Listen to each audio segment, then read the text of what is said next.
하나님의 은혜를 헛되이 받지 말라. 하나님의 은혜를 헛되이 받지 말라라는 제목으로 말씀 전하겠습니다. 바울은 하나님과 함께 일하는 자로서 고린도 교인들에게 하나님의 은혜를 헛되이 받지 말라라고 권면하고 있습니다.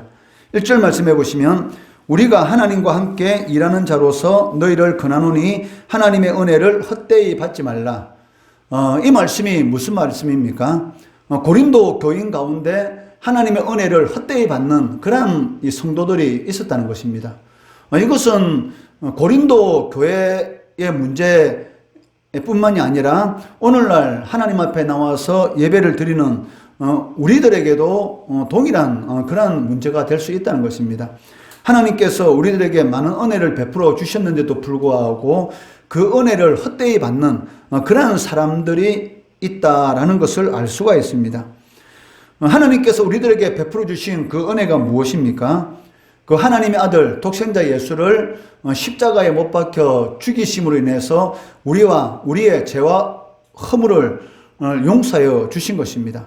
우리의 죄와 허물 때문에 우리가 영원한 심판을 받아서 형벌을 받을 수밖에 없는 그런 존재였습니다. 그런데 하나님께서 우리를 사랑하사 하나님의 아들 예수님을 십자가에 못 박혀 죽이심으로 인해서 우리의 모든 죄에 대한 그런 형벌을 이렇게 용서해 주신 것이죠. 즉 예수님이 대신 우리의 모든 죄에 대한 형벌을 받도록 하신 것, 이것이 바로 하나님의 은혜인 것입니다.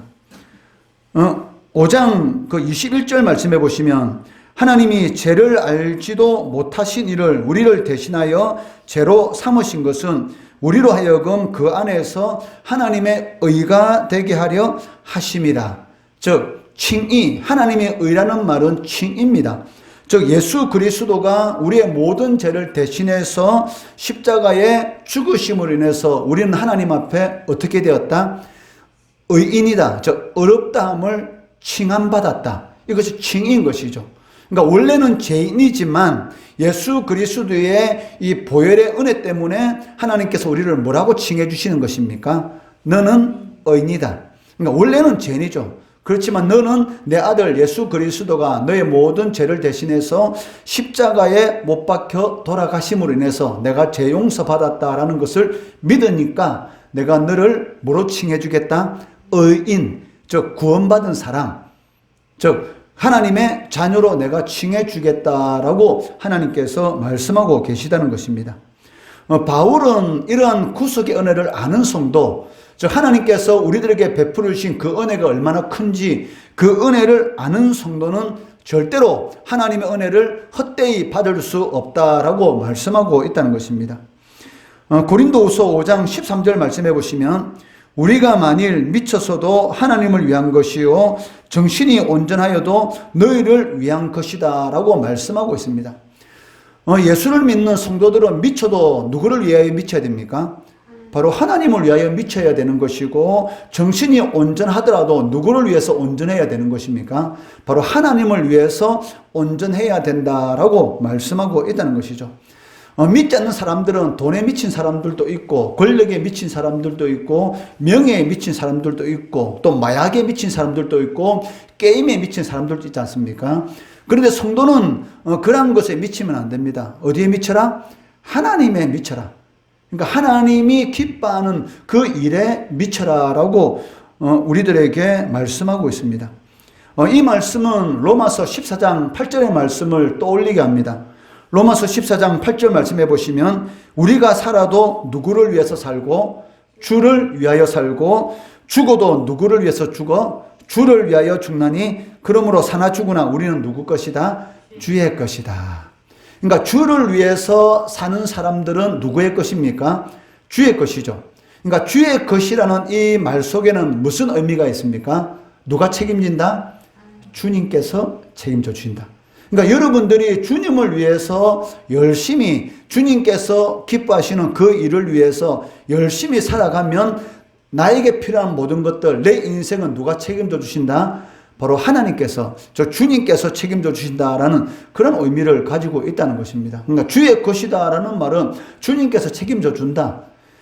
사람이 사람의 인생을 책임진다는 것은 이 불완전하죠. 항상 불완전합니다. 왜? 내가 그 사람에게 잘 보일 때만이 상대방이 나를 책임져 주는 것이지, 어느 순간인가 그 사람에게 밉상이 바치게 되면 어떻게 됩니까? 모른 척 하는 것이죠. 실질적으로 이런 일들이 얼마나 많습니까? 정치 세계도 마찬가지죠. 어느 순간인가 그 사람을 잘 따르다가, 그리고 그 사람을 위해 주다가 자신에게 손해되는 일이 있으면 나 저 사람 모른다. 사진도 같이 찍어 놓고 나 저 사람 몰라. 이렇게 하는 사람도 있지 않습니까? 그 이유가 무엇입니까?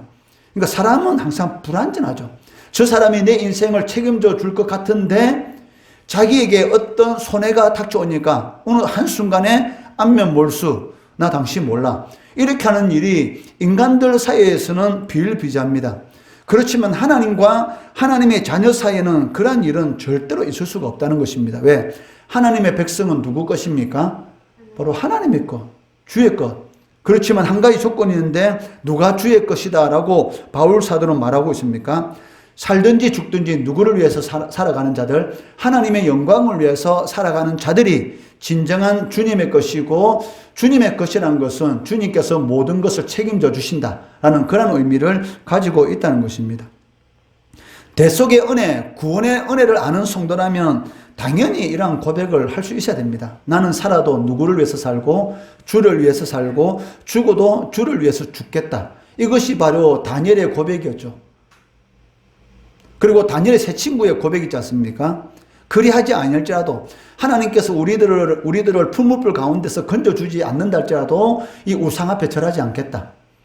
우상 앞에 한 번만 고개를 숙이면 살려줄 건데, 하나님께서 우리가 우상 앞에 절하지 않는 이러한 신실한 모습을 보고 우리를 풀무불 가운데서 반드시 왕이여 건져주실 것입니다. 그러나 하나님의 섭리 가운데서 혹 우리를 풀무불 가운데서 건져주시지 않고 죽음으로 내버려 둔다 할지라도 우리는 절대로 우상을 섬기지 않겠다. 이것이 바로 살아도 주를 위해서 살고 죽어도 주를 위해서 사는 그런 성도의 모습이다라고 할 수가 있다는 것이죠.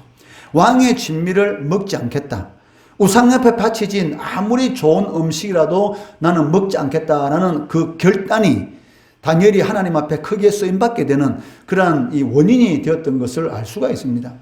그러니까 하나님 앞에 이 쓰임받는 것은 이 큰 것이 아닙니다. 여러분, 사소한 것 가지고 내가 하나님 앞에 바로 서야지라고 결단하게 되면 그것이 이 큰 그런 하나님의 큰 역사로 일어나는 것을 이렇게 볼 수가 있는 것이죠. 브라질에서 이 나비가 날갯짓을 했는데 텍사스에서 태풍이 몰아치는 이 나비 효과가 있지 않습니까?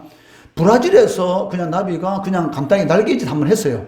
근데 그 날갯짓이 텍사스에 오니까 뭐가 돼요? 태풍이 되는 이런 나비 효과. 그러니까 하나님 앞에 사소한 것, 그러니까 사람이 보기에는 너무나 사소한 것입니다. 이 사소한 것이라도 하나님이 기뻐하는 일이라면 기쁜 마음을 가지고 그 일을 행할 때에 하나님께서는 너무나 기뻐하셔서 이 나비 효과, 즉 이 날갯짓이 태풍이 되는 그러한 역사를 하나님께서는 일으켜 주신다는 것입니다. 살아도 주를 위해서 살고 죽어도 주를 위해서 사는 자들은 주의 두려우심이 뭔가를 아는 사람들입니다. 그렇기 때문에 하나님을 경외하는 것이죠. 그렇지만 주의 두려우심에 대해서 무감각한 사람들은 절대로 주님을 위해서 살지 않죠. 농담으로 여겼더라. 하나님께서 천사를 보내서 롯에게 이 소돔과 고모라가 하나님 보시기에 너무나 악한 도시가 되었기 때문에 이 불로서 이 소돔과 고모라가 멸망하게 될 것이다. 너 딸과 그리고 너가 아는 가까이 있는 사람들은 다 구원해라 라고 이렇게 말을 할 때에 롯이 자신의 딸들에게 이 사실을 이야기하고, 그리고 딸들과 이 결혼하기로 되어 있는 그 사위들에게 찾아가서 이 말을 했을 때에 그 사위들이 이 롯의 말에 대해서 어떻게 여깁니까? 농담으로 여겼더라. 이렇게 성경은 기록하고 있습니다. 그러니까 하나님께서 미리 이 소돔과 고모라를 멸망시키기 전에 롯에게 가르쳐주고, 롯은 자기 딸들의 사위를 찾아가서 하나님께서 이제 이 소돔과 고모라가 너무나 이 타락한 도시가 되었기 때문에 이 땅을 불로서 멸망할 것이다 라고 이렇게 자신의 사위들에게 말했는데, 그 사위들은 이 롯의 말에 대해서 어떻게 여기더라? 농담으로 여겼더라. 오늘날 많은 사람들이 농담으로 여기지 않습니까? 예수 믿어야 천국 가고 예수 안 믿으면 지옥 갑니다. 이렇게 말하면 예수 안 믿는 사람들은 어떻게 여깁니까? 농담으로 여기죠. 말도 안 되는 소리도 여깁니다. 그렇지만 주님을 경외하는 사람들은 그 말을 들을 때에 우리가 어찌할꼬 이렇게 되는 것이죠. 그러니까 베드로가 성령 충만해서 너희들이 십자가에 못 박혀 죽이시니가 바로 하나님 아들이시고 메시아시다라고 이렇게 이 선포할 때에 그 말을 들은 사람들 중에서 이 두려운 가운데 그러면 우리가 어찌할꼬 이렇게 되는 것이죠. 그러니까 주를 경외하는 그런 마음이 있는 사람들은 어떻게 우리가 그러면 구원을 받겠느냐라는 그런 고백을 하게 되는 것입니다. 그렇지만 주를 경외하지 않는 사람들은 농담으로 여기는 것이죠. 지금 이 시간 말씀을 선포되는데도 불구하고 하나님의 말씀에 대해서 농담으로 여기고 진리로 받아들이지 않는 그런 일들이 얼마나 많은지 모릅니다. 이 땅에 11시만 되면 이 땅에 있는 모든 교회들이 낮 예배로 하나님께 영광 돌리지 않습니까? 이 강대상에서 얼마나 많은 하나님의 말씀이 선포되겠습니까? 그렇게 많은 하나님의 말씀이 선포되는데 그 중에서 그 말씀을 듣고 내가 하나님 앞에 어떻게 할꼬? 라고 하면서 자신을 돌아보는 사람이 있는 반면에 그 말씀을 농담으로 여기는 그런 사람들도 있다는 것이죠. 그러나 농담으로 여겼던 그 사이들은 어떻게 됐습니까? 바로 이 소돔과 고모라 멸망할 때에 함께 불에 타 죽는 그러한 이런 비참한 죽음을 당하게 되었던 것입니다. 그러니까 사나 죽으나 주를 위해서 사는 것과 전혀 상관이 없는 그러한 사람들은 하나님에 대해서 오직 사랑의 하나님을 알고 있습니다. 하나님은 사랑이시다.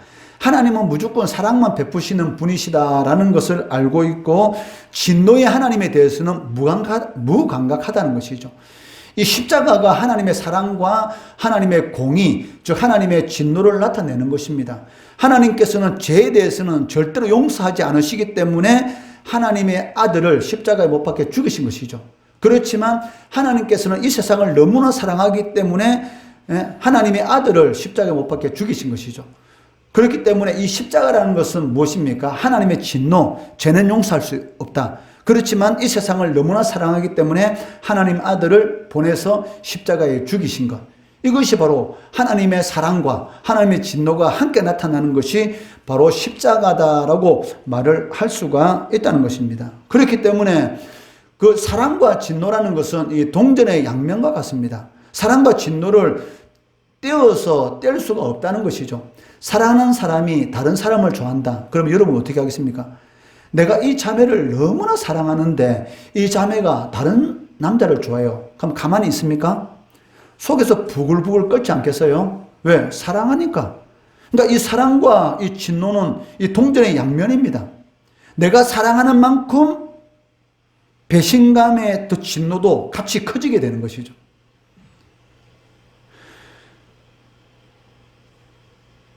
사랑이 크면 클수록 이 실망감에 대한 그 진노도 이로 말할 수가 없다는 것입니다. 그래서 바울은 이 그리스도를 대신해서 고린도 교인들에게 또 이 시간 예배드리는 우리들에게 간청하고 있습니다. 저 어떻게 간청합니까? 하나님과 화목하라. 고린도후서 5장 20절 말씀해 보시면 그러므로 우리가 그리스도를 대신하여 사신이 되어 하나님이 우리를 통하여 너희를 권면하시는 것 같이 그리스도를 대신하여 간청하노니 너희는 누구와 화목하라? 하나님과 화목하라. 즉 하나님과 화목하는 것이 가장 중요한 인간에게 있어서 우선순위라는 것입니다. 여기 화목하라는 이 말은 하나님과의 이 관계 가운데서 막힌 부분을 없애라. 내가 하나님과 잘 지내는데 하나님과 가까이 지내는 데 있어서 이 방해되는 그러한 부분들이 있다면 다 없애라라는 그런 의미를 가지고 있습니다. 즉 만약에 이 돈이 하나님과 가까이 지내는 데서 방해된다. 그럼 어떻게 됩니까? 그 돈을 없애야 되는 것이죠. 왜? 하나님과 재물을 겸하여 섬길 수 없다라고 예수님께서 분명히 말씀하셨습니다. 이 재물이라는 것은 만몬신을 의미합니다. 그러니까 돈이라는 것은 단순히 물질적인 것이 아니라 이 돈이라는 것은 우상적인 그런 존재라는 것이죠. 이 돈이라는 것은 힘이 있습니다. 이런 영적인 힘이 있기 때문에 돈 때문에 살인하게 되는 것이고 돈 때문에 악한 일들을 저지르게 되는 것이죠. 왜? 돈이라는 것은 그냥 물질적인 것이 아니고 그 자체에 힘이 있기 때문에 살인을 만들고 그리고 악한 일을 하도록 조장하는 그런 능력이 바로 이 돈에 있다는 것입니다. 그렇기 때문에 예수님께서 뭐라고 말합니까? 이 하나님과 재물을 이렇게 동등하게 놔두놓고 네가 하나님을 섬길래 재물을 섬길래. 왜? 하나님과 재물을 동시에 섬길 수가 없기 때문에 선택하라는 것이죠. 그러니까 여기 화목하라는 것은 내가 하나님을 섬기는 데 있어서 하나님을 잘 섬기는 데 있어서 방해되는 것이 있다면 다 제거하라 라는 그런 의미를 가지고 있습니다. 우리 부부가 화목하기 위해서는 어떻게 해야 되겠습니까? 이 화목하게 하는데 방해되는 것이 있었으면 어떻게 해야 돼요? 제거해야 되는 것이죠. 마찬가지로 부모와 자녀 간 관계 가운데서 이 화목하게 하는 데 있어서 이 방해되는 거 있으면 어떻게 됩니까? 제거해야 되는 것이죠. 그런데 그것을 제거하지 않고 끝까지 그것을 가지고 있으면 어떻게 되겠습니까? 화목할 수가 없다는 것입니다. 버리지 않고 계속 가지고 있으면 절대로 화목하지 않습니다. 여러분들이 진정으로 사랑하는 사람이 있다면 그 사랑하는 사람이 원하는 일을 하는 것이지 사랑하는 사람이 싫어하는 일을 반복해서 하겠습니까? 그것은 아니죠. 입으로는 사랑한다라고 말을 하면서 그 사람이 싫어하는 일을 계속적으로 반복한다. 그러면 사랑하는 것입니까? 아니면 사랑하지 않는 것입니까? 사랑하지 않는 것이죠. 여러분들이 하나님을 사랑한다라고 말은 하면서 하나님이 싫어하는 일을 계속적으로 한다? 그러면 하나님을 사랑하는 것입니까? 사랑하는 것이 아닙니다. 하나님을 사랑한다는 것은 하나님께서 기뻐하시는 일을 한다. 그런 의미를 가지고 있다는 것입니다. 이것을 바로 바울 사도는 하나님과 화목하라라고 말씀하고 있습니다.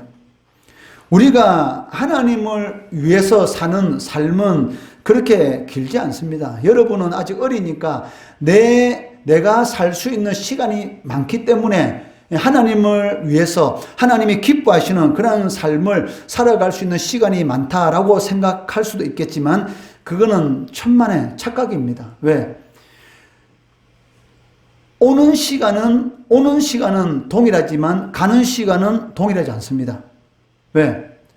그러니까 여러분이 학생의 신분으로 있지만은 가는 시간은 내일이 어떻게 될지 여러분 모르잖아요. 나는 아직 10대니까 아직 살아갈 일이 한 80년 정도 남았다. 어떻게 그걸 장담할 수 있습니까? 내일 무슨 일을 당할 줄 어떻게 압니까? 길 가다가 갑자기 차가 도로 인도 위로 달려와가지고 목숨을 잃어버리는 그런 일이 생길지 여러분 장담할 수 있습니까? 장담 못하는 것이죠. 가만히 예배드리고 있는데 지진이 나가지고 이 건물이 무너지게 되면 어떻게 됩니까? 바로 하나님 천국 가는 것이죠. 그렇기 때문에 나는 앞으로 70년, 80년을 살 거니까 그건 내 생각이고 내일 이런 사람은 모르는 것입니다. 그렇기 때문에 시간 있을 때 하나님을 위해서 살 수 있는 그런 시간이 있을 때 하나님의 영광을 위해서 열심히 살아가야 한다는 것입니다. 성경은 인생에 대해서 무엇이라고 말합니까? 잠시 보이는 안개와 같아. 안개는 어떻습니까? 해가 뜨면 사라지게 되죠. 아무리 안개가 많이 꼈다 할지라도 해가 뜨면 그 안개는 다 순식간에 사라집니다. 언제 안개가 꼈나 싶을 정도로 순식간에 안개는 사라지게 되는 것이죠. 화살이 어떻습니까? 분명히 내 손에 있었는데 그 활실을 놓게 되면 어느 순간인가 날아가서 저 앞에 간역에 꽂히는 것이죠. 그러니까 인생이라는 것은 잠시 보이다가 없어지는 안개와 같고 화살과 같이 순식간에 지나간다라고 성경은 말하고 있습니다. 왜? 지금은 시간이 지나가는지 않겠지만 지나고 나면 어느 순간인가 벌써 내 나이가 70대고 80대는 것이죠. 그때는 일하고 싶어도 일을 못해요. 왜? 기력이 없어서, 힘이 없어서. 그렇기 때문에 하나님을 위해서 살아갈 수 있는 그 힘이 있을 때, 기회가 있을 때 열심히 일하시기 바랍니다. 그러면 여러분들이 하나님 앞에 섰을 때 착하고 충성된 종, 나는 시간 많이 남았다. 그것은 착각이고 어리석은 사람입니다. 그래서 바울은 나중이 아니라 지금이 바로 하나님을 위해서 일할 때고 지금이 바로 하나님의 은혜를 누릴 때고 지금이 바로 구원의 날이다라고 이렇게 말씀하고 있습니다. 6장 2절 말씀해 보시면 이르시되 내가 은혜 베풀 때에 너에게 듣고 구원의 날에 너를 도왔다 하셨으니 보라 지금은 뭐 할 때요? 은혜 받을 만한 때요. 보라 지금은 무슨 날이다? 구원의 날이다. 즉 지금은 은혜 받을 만한 때, 이 말이 무슨 말입니까? 지금이 바로 하나님을 위해서 살아갈 때다라는 그런 의미를 가지고 있는 것이죠. 왜? 하나님의 영광을 위해서 살아가는 사람들만이 무엇을 누릴 수가 있습니까? 하나님의 은혜, 복을 누릴 수가 있다는 것입니다. 나중이라는 것은 없습니다. 그러니까 나중이라는 것은 누구 생각? 내 생각이죠. 지금 할 일을 지금 해야 되는데 내일 하지. 그 일을 내일 할 수 있을지 없을지 어떻게 알아요? 그런데 사람들은 자꾸 미뤄요. 그러니까 오늘 할 일을 내일로 미루는 사람처럼 어리석은 사람이 없습니다. 왜? 내일은 시간은 나에게 보장되어 있는 것이 아닙니다. 지금 이 순간만이 나에게 보장되어 있는 것이지 내일은 시간은 어떻게 될지 우리 모르잖아요. 그런데도 불구하고 자꾸 지금 할 일을 내일 하면 되지, 이렇게 생각을 하고 있다는 것입니다. 이것은 너무나 어리석은 사람이다 라고 말을 할 수가 있다는 것이죠. 여러분은 학생 신분이니까 공부도 마찬가지입니다. 뭐 오늘 안 하면 내일 하면 되지, 내일 어떻게 될 줄 알았어. 그리고 자꾸 미루다 보면 어떻게 됐습니까? 개미와 배짱이 같이 배짱이가 돼가지고 이제 겨울 되면 먹을 것이 없어가지고 개미 집을 찾아다니면서 구걸하는 그런 인생을 살 수밖에 없다는 것이죠. 이 동화라는 게 참 읽어보면 이것이 그냥 재미있는 이야기 같지만 그 안에는 너무나 많은 교훈이 있습니다. 일할 수 있을 때, 지금 은혜 받을 만한 때, 일할 수 있을 때 지금 열심히 일하는 개미. 근데 일할 수 있을 때 일 안 하고 기타만 치고 노래 부르고 시간 낭비한 그 개미와 배짱이. 그 배짱이는 어떻게 됩니까? 이제 추운 겨울이 다가오니까 먹을 것이 없으니까 어떻습니까? 초라하게, 기타는 메었지만은 초라하게 개미집을 찾아다니면서 구걸하는 그런 인생이 되는 것이죠. 그것이 하나의 이야기지만 우리 사람의 삶과 똑같습니다. 지금이 은혜 받을 만한 때고 지금이 구원의 날이다. 즉 지금이 하나님의 영광을 위해서 살아갈 때입니다. 그러한 생각을 여러분이 가지고 순간순간 하나님이 기뻐하는 일을 위해서 여러분이 살아가게 되면 그것이 쌓여서 뭐가 돼요? 내공되죠. 내공이 돼. 내 속에 힘이 되는 것이죠. 여러분 그 게임 좋아하지 않습니까? 게임할 때 이 강력한 무기라든지 이런 것을 사잖아요. 그것을 사는 이유가 무엇입니까?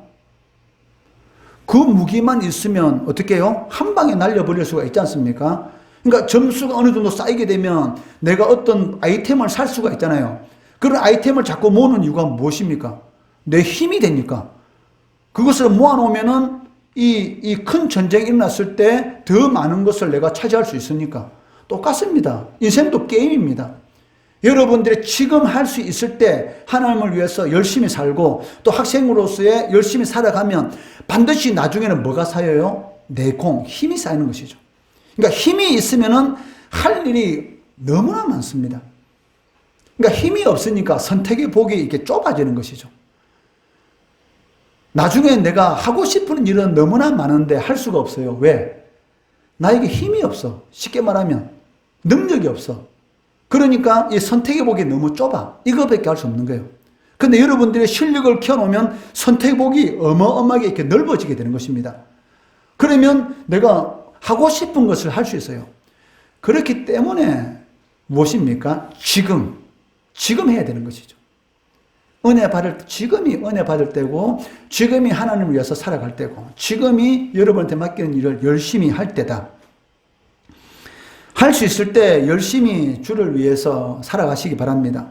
고린도후서 5장 9절 말씀해 보시면, 그런즉 우리는 몸으로 있든지 떠나든지 누구를 기쁘시게 하라?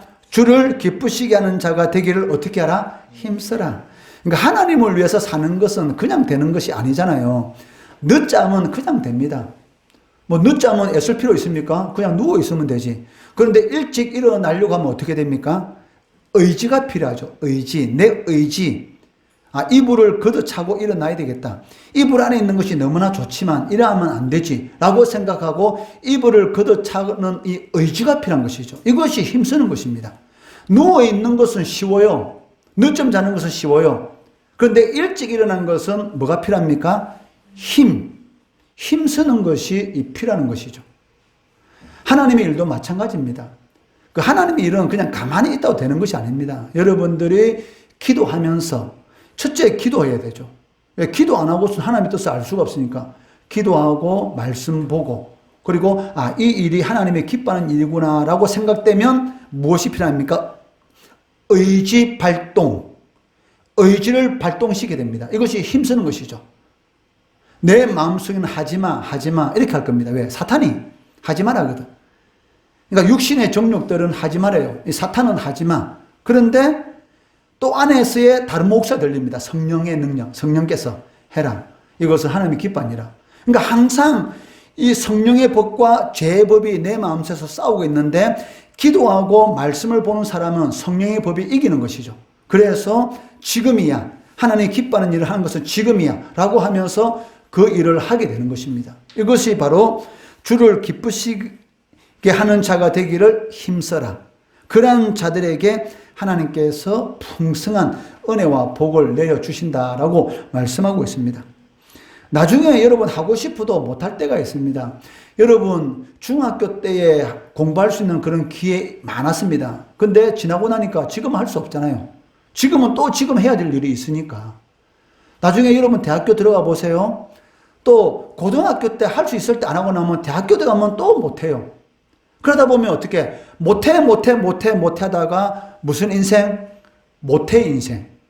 그러니까 못해 인생 되는 거죠. 이거 하고 싶은데 못해. 왜? 내 능력이 없으니까. 저거 하고 싶은데 못해. 왜 못해? 내 능력이 없으니까. 그러니까 능력이 있으면 많은 것을 선택할 수가 있는데 할 수 있을 때 안 해서 그러니까 나중에 되니까 못해가 되는 거예요. 할 수 있을 때 하면은 나중에 어떻게 돼? 못해가 아니고 해 이렇게 되는 거지. 하나님의 일도 마찬가지입니다.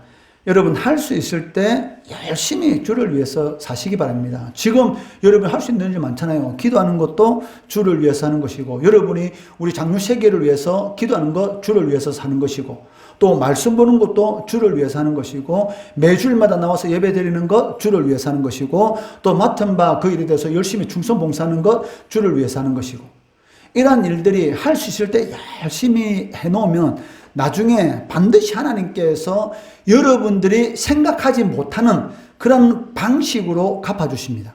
여러분들이 어려운 일이 처했을 때 히스기야가 죽을 병에 걸렸을 때 하나님께 기도하는 것이 무엇입니까? 제가 하나님을 위해서 어떻게 살아오는 것 하나님 다 아시고 계시잖아요. 불쌍히 여겨주셔서 이 병 고쳐달라고. 그러니까 하나님께서 15년 생명을 연장시켜 주셨지 않습니까? 마찬가지입니다. 여러분들이 은혜 구할 때, 은혜 받을 만한 때, 지금 이 순간 열심히 하나님을 위해서 살아가면 반드시 여러분들이 너무나 힘들고 어려울 때 하나님께서 큰 은혜를 베풀어 주시는 것입니다. 그때 왜 내가 그렇게 살았을까? 이렇게 말하는 사람처럼 어리석은 그런 사람도 없다는 것입니다. 그러니까 후회하지 않는 것, 후회할 일을 하지 않는 사람이 어떤 사람이다? 지혜로운 사람이다. 그러니까 후회할 짓을 하지 않는 사람이 지혜로운 사람입니다. 목사님과 사모님 저녁 8시만 되면은 바로 요 위에 아람치 공원 그쪽에서 이렇게 오르락내리락 하면서 한 열 몇 바퀴 이렇게 계속 돕니다. 근데 이 돌다 보면은 이 중학생이나 고등학생 돼 보이는 그 학생들이 이 남녀가 이렇게 같이 올려 다니면서 하여튼 그런 좋지 않은 그런 이런 모습을 볼 때가 있어요. 그러면은 그런 시간들을 지난 이 목사님 딱 보기에 그 아이들의 인생이 어떻게 될 것인가 이게 눈에 훤히 들어오죠. 왜? 자신이 해야 될 때 할 일이 있는데 해야 될 때 그 할 일을 하지 않았어. 그러면 어떻게 됩니까? 반드시 해야 될 때 하지 않게 되면 거기에 대한 이 마이너스는 반드시 들어오게 돼 있어요. 여러분 그렇잖아요. 이 방학 때 선생님이 이 숙제를 많이 내주세요. 근데 미리 해놓은 사람들은 이 방학 끝나가더라도 부담이 없지 않습니까? 안 해놓은 학생들은 어떻게 해요? 이제 벼락치기로 숙제 준비하는 것이죠. 벼락치기로. 그래도 지금은 괜찮아. 그렇지만 여러분들이 나중에 직장이 되고 나이 먹었을 때 그때는 벼락치기라는 게 없습니다. 사회는 너무나 냉정하기 때문에 그때 여러분들이 벼락치기 천만의 말, 벼락치기 안 돼, 그때는. 그렇기 때문에 지금부터 단계를 잘 밟아가야 됩니다. 그러니까 어디에 있는 것이 중요한 것이 아니라 지금이야, 지금. 늦은 게 아닙니다. 그러니까 지금 여러분들이 있는 그 장소에서 최선을 다하게 되면 반드시 하나님께서는 여러분들 그 최선을 다하는 거, 하나님을 위해서 최선을 다하고 공부도 하나님을 위한 영광을 목적으로 열심히 다하면 반드시 하나님께서 여러분들에게 좋은 길로 그 인도해 주시는 것이죠. 그러니까 후회할 일을 하지 말아야 되죠. 자꾸 후회할 일을 하게 되면 나중에 반드시 후회하게 된다는 것입니다. 하나님의 은혜를 헛되이 받지 마시기 바랍니다. 하나님께 베푸신 그 은혜 무엇입니까? 바로 내가 받을 영원한 진노, 그것을 예수 그리스도께서 받으신 것이죠. 그리고 그 은혜에 감사하는 자는 어떻게 살아간다? 살아도 주를 위해서, 죽어도 주를 위해서. 왜? 우리는 누구의 것? 주의 것이기 때문에. 주의 것이란 말은 무슨 의미입니까? 주님께서 책임져 주신다. 그러니까 주를 위해서 살아가면 반드시 주님께서 책임져 주신다. 목사님이 자주 쓰는 말이 있는데 최근에는 잘 안 썼는데 좁쌀 100바퀴 굴러봤자 타이어 한 바퀴 굴르면 땡이죠. 좁쌀 아무리 많이 굴러봤자 타이어 한 바퀴 굴르면 땡이지 않습니까? 마찬가지입니다. 여러분들이 주를 위해서 열심히 살아가면 하나님께서는 여러분들이 생각하지 못했던 그런 은혜를 베풀어 주십니다. 그렇기 때문에 절대로 하나님께서 여러분들에게 베푸신 그 은혜 헛되이 하지 마시고 주를 위해서 살아가시기 바랍니다.